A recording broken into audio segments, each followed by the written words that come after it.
তুমি থাকলে শূন্যতা মিলিয়ে যেত, সম্পূর্ণ হতো সবকিছু, সুন্দর অবিরত। বিষণ্ণ মাখা সময় বিমুগ্ধ স্মৃতি হয়ে যেত, জীবন হয়ে যেত স্নিগ্ধ স্বপ্নের মতো।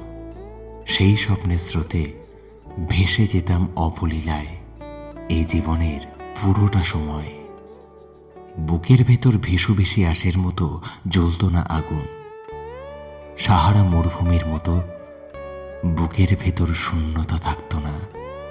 ছেয়ে যেত সুখ সবুজের নির্মল আচ্ছাদন। আমি আর আয়না দেখতাম না, আমি দেখতাম তোমাকে। তোমার মুখের দিকে তাকিয়ে নিজেকে গুছিয়ে নিতাম সুন্দর পরিপাটি করে। এই এলোমেলো আমিকে প্রতিদিন উড়িয়ে দিতাম ভালোবাসার ফানুষ। তুমি থাকলে আমি হয়ে যেতাম অন্য মানুষ।